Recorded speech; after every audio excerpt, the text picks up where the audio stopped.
nightmares are bad. Hello, I'm the Irish guy, and lads, today I'm going to take a look at every Premier League club and find the one player that you sold in the summer who right now is having a nightmare so bad that you'd swear he was getting tickled by Freddy Krueger in the bath. Don't be embarrassed. The other night I had a nightmare about getting beaten up by a bunny rabbit. And no, lads, don't worry, okay? This isn't just some excuse to have a go at Isak, okay? What sort of a Susan do you think I am? Do you really think I'm that petty? Gary O'Neill looks like if you drew a smiley face on a hamster's stomach. Right, let's go. Arsenal, Kieran Tierney, Celtic. Kieran Tierney, going back to Celtic, was the most obvious homecoming in the world. Everyone and their dog knew that this injury-ravaged Arsenal left-back, just a few years after £50 million links to Man City, and just a few years after I wanted him for Newcastle, oh no, everyone always knew he was eventually scuttling his way back to Celtic Park. I mean, seriously, this was so obvious that a year ago, I'd have probably said something nutty like, I will eat my body weight in lollipops if he never plays Scottish football again. Obviously, he was always going back here. However, don't forget, during his first spell at the club, it was ridiculously easy. He was part of a team that dominated Scottish football for fun, winning everything in sight. It was a walk in the park, okay? About as easy as stealing cookies from your blind nan. Yeah. Imagine telling him that on his return this year, that he'd be coming when Rangers would suddenly melt like anyone trying to stand up to True Geordie. Seriously, I'd be too afraid to ask him for a slipper of a 7-Up. But yeah, imagine telling him that Rangers would be absolute wet scrambled eggs, and yet still Celtic would not be sitting pretty at the top. Instead, Celtic are 9 points behind Hearts and crashed out of the Champions League to a club whose fan base are probably still bitter about that Borat film. Celtic are 21st in the Europa League, and Tierney struggles to start. He just completed the full 90 minutes in back-to-back defeats against Dundee and Hearts. So Martin O'Neill, a childhood hero of Tierney's probably, then dropped him for the Old Firm derby. For a fellow who was earning, what, £100,000 a week at Arsenal? Then this humbling return to Celtic is a bit embarrassing. It would be like an X Factor winner returning home after their album sales tank, and suddenly their confidence is now so low, they're not even able to make their mum a cup of tea without burning down the house. Aston Villa, Robin Olsen, Malmo. Well, this is pretty simple. Robin Olsen was a nothing goalie in English football, but he's returned to Sweden with Malmo, and so far, it's not been great, getting smashed 5-0 by Copenhagen in the Champions League qualifiers. That was rough. I mean, for that night alone, Olsen must feel more embarrassed than me when I was cut by my mum having a teddy bear picnic at 15. Yeah, I won't tell you what I did to the squirrel beanie baby. Bournemouth, Milos Kerkez, Liverpool. Milos Kerkez is having a mare. Let's be real here. After a £50 million switch to Liverpool, this Hungarian left-back has probably had the worst start I've seen from a Liverpool left-back since Paul Konchesky. Seriously, sure, I mean, on paper, yeah, he won his first 5 league matches. It all looked hunky-dory. So on paper, that looked like a beautiful start. Oh no, make no mistake about it. Even during those wins, he still looked wobblier than a frog trying to dance. And yeah, he then started 4 league defeats in a row, and a couple losses against Galatasaray and Crystal Palace. And finally, in November, he's being dropped for the old boy he was bought to replace. And all the while, this 21-year-old has had to watch his Cherries replacement, Adrien Trufer, be excellent. Oh, Kerkez. This is rough. I mean, even as we speak, I would not be shocked to find out that he's sitting in his garden all alone, crying into a big bowl of chocolate ice cream. Brentford, Johan Wisa, Newcastle. There, see? It's not just Isak I've shoved in this video, alright? I also accept that Wisa, somebody bought with Isak money, yeah. So far, absolute disaster. And some Brentford fans will smugly whisper the word karma. Oh, how very big of you, wanting your ex-striker to fail. How bitter are Brentford?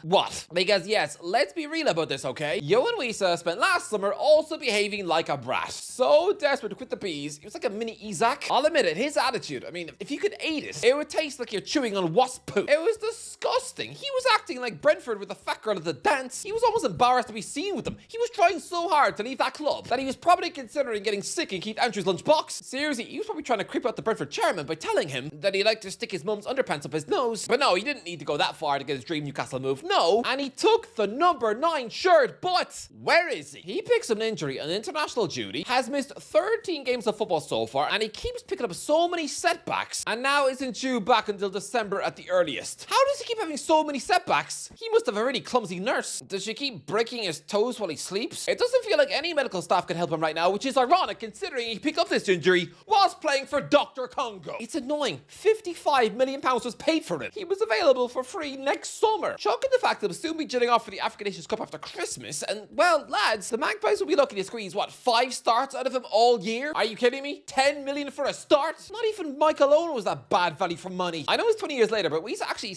earned significantly more than Owen ever did. Seriously, he's on a ludicrous £140,000 a week. This guy is the 6th highest paid footballer in the history of the club, and yet he's as healthy as your crippled nan who poos herself watching Desperate Housewives. Imagine occupying the most hallowed shirt number in this club's history. Seriously, the number 9 shirt is like wearing a crown, and yet this fella, he might as well be snacking on Big Macs every day in town. It wouldn't make a difference. Wearing the number 9 shirt is such an honor. It's like casting someone as the next James Bond, and then you have to postpone filming for a year because he gets wiped out by adult chicken pox. Lads, if Isak does not play this season, then this transfer is the equivalent of paying £55 million for a 30-year-old striker who is actually free. I know, yeah, it's off the back of a terrible injury. It is like West Ham this summer paying $50 million for Callum Wilson. Next, Brighton, Tarek Lamptey, Fiorentina. I always thought Tarek Lamptey was hugely overrated. I remember back in the Potter days at Brighton, this speedy right back was seen as a major Chelsea error for some reason. That Frank Lampard choosing to sell him was more ridiculous than somebody wanting to put cauliflower down their pants before a date. I remember he was apparently a Mikel Arteta's shopping list at Arsenal. It was crazy because he's also an average cheese sandwich. Anyway, he finally quit English football for Fiorentina in the summer, and the Ghanaian right back, surprise, surprise, injured himself. In his second match, a home defeat to Como. He snaps his career shoot and is out until 2026. Poor Tarek. To be alone in a different nation where you probably don't speak the language, and where you're probably peer pressured into sucking nut spaghetti 4 times a day, I'm guessing he's lonelier than the dog in I Am Legend.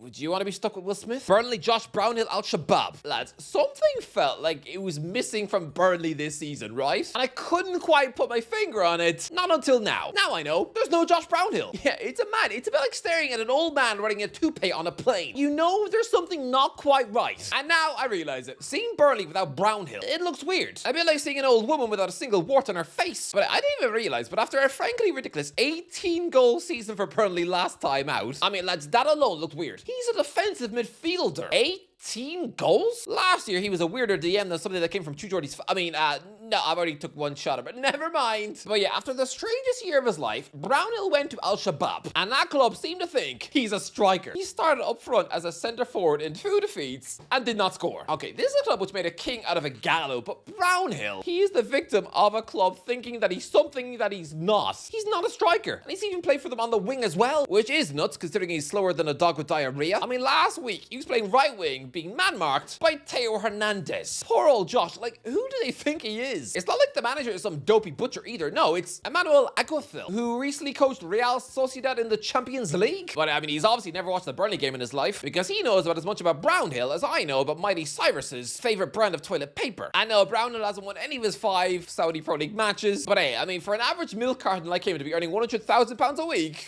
fair play. Quite a fun nightmare after all. Chelsea, Christopher Nkunku, AC Milan. This is a shame. Look, AC Milan are having a stupendously good season, yeah, but Christopher Nkunku is just taking João Felix's place on the bench. I mean, remember when Chelsea let them borrow Felix? And he was soon being lectured by future Burnley defenders on how he ain't Messi. It was a pointless few months for Felix, but at least he was only there on loan. Nkunku, though, signed a fat 5-year deal, and he can't buy a start. This guy is a number 10. Yeah, Milan don't play with a number 10, so he doesn't fit. I mean, sure, he was shoehorned into a strike partnership with Rafa Leao last week. I guess it kind of worked, but neither one are a natural centre forward. Milan are trying to pack the midfield to accommodate the elderly legs of Modric. So a number 10 like Nkunku is wasted, which is mad considering when I think of number 10s, I instantly think of AC Milan with Kaká. When he ripped it up back in an era where finding number 10s was rarer than finding a grizzly bear in Morrison's. Well, yeah, for Nkunku to be on the bench in a World Cup year, ouch. Crystal Palace, Jeffrey Schlupp, Norwich. Yeah, Jeffrey Schlupp joined Norwich on a permanent deal in the summer. I mean, the left wing back's only started a couple of games, has lost pretty much every week, as the club are embarrassingly second bottom of the league. I mean, the only club lower than them in the league is the one on -5 points. Oh, Jeffrey Schlupp, disaster. Everton, Ashley Young, Ipswich Town. Yeah, most of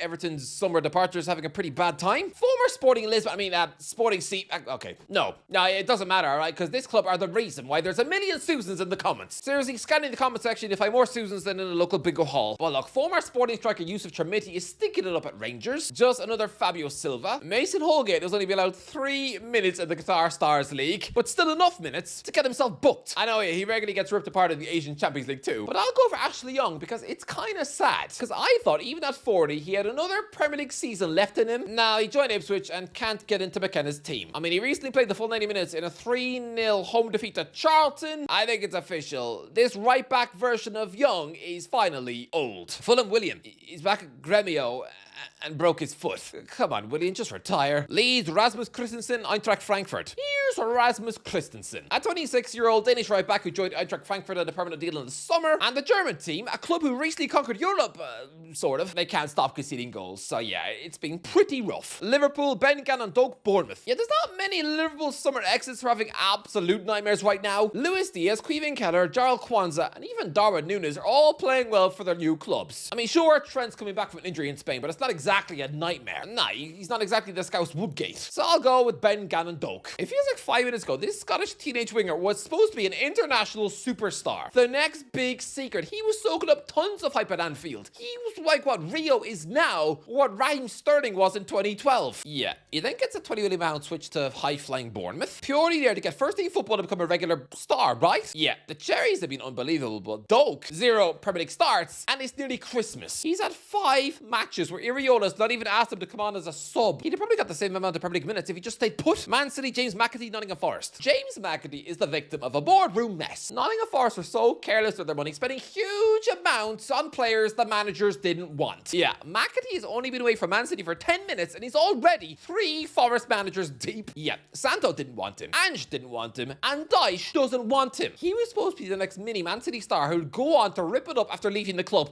like what Cole Palmer did. Now, McAtee has started 1 league match, a defeat against Sunderland, and he was so bad that he's not played any minutes since, and that was in September. And he spent all 3 Europa League matches looking bored on the bench. This is somebody who Erik ten Hag tried to buy to replace Wirtz at Bayer Leverkusen. He was seen as a quality player, but now he's so ignored at Forest, I'm half suspecting whether he's secretly got chicken pox, or maybe Dyche caught him kissing Barbie dolls, and it's now too awkward to look him in the eye.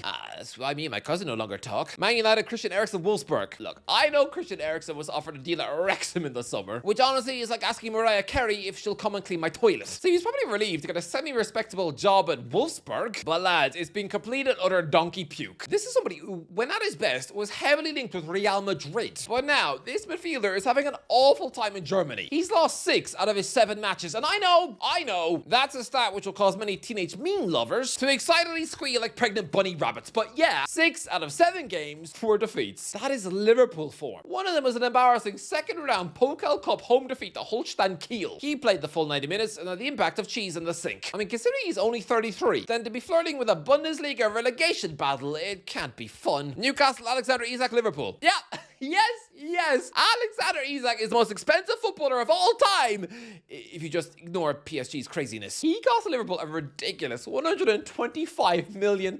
And guess what? He's not even needed at the club. Seriously, Hugo Ekitike has been so good up front. So I just know, I know that if the Isak deal had collapsed, you'd have most Liverpool fans now saying they don't care that it did, and they don't want to go back for him in January. No, because the French striker has been terrific. Isak is a £125 million Premier League burden who hasn't scored a Premier League goal in about 6 months, has the fitness of the shoe, and that's plenty of people will predict, and rightly predict, that a £130 million striker will be a shoe-in for the Golden Boot.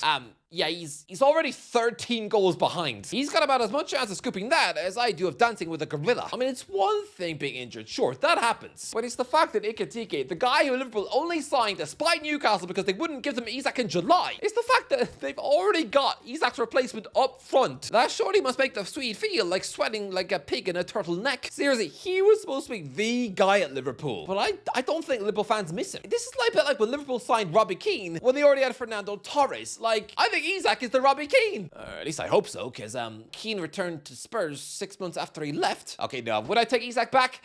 Yes. Nottingham Forest, Anthony Elanga, Newcastle. Okay, look, see? I didn't just make this video to scream about Isak, alright? No, because I've just stuck in my second Newcastle signing who's having a nightmare. And, well, yeah, Anthony Elanga is another big money Swede who is stinking up the place like expired chicken in a fridge. He cost £55 million, has not scored in 14 appearances after missing a sitter against Aston Villa on his debut. He appears allergic to crossing the ball, cannot beat his man, and is arguably now third choice right winger at the club. For somebody who toured it for Forest, no, this version of Elanga is the Man United version of Elanga. Someone with no confidence. It's been bad so far. Sunderland, Job Bellingham, Borussia Dortmund. Yeah, I think Borussia Dortmund have finally found out that Job is not Jude. Look, Dortmund are having a good season, but this Bellingham, unlike his big bro, cannot get in the starting 11, which has apparently puzzled his dad, who's apparently tried to tell the board why they should be picking him. Yeah, Job is not Jude. And so yeah, whilst he's sitting on the Bundesliga bench, bench, it must not have escaped his attention that Sunderland, the team he left, are sitting in the Champions League spots.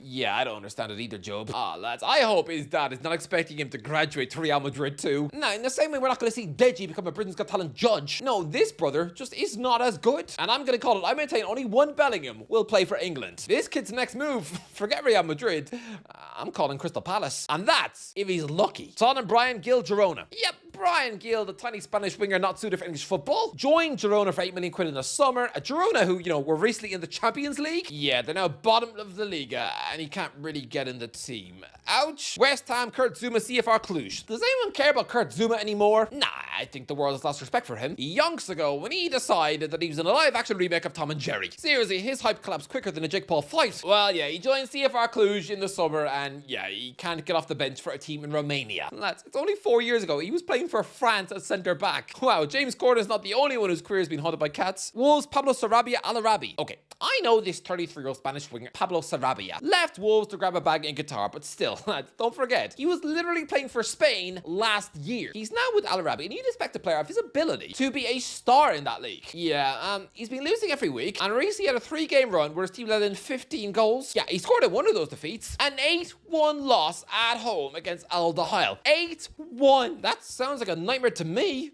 Anyway, that's the video. Let me know what do you think. Let me know who has been a nightmare for you. Let me know in the comments below. If you enjoyed the video, don't forget to like, share, please. I'll talk to you in a while.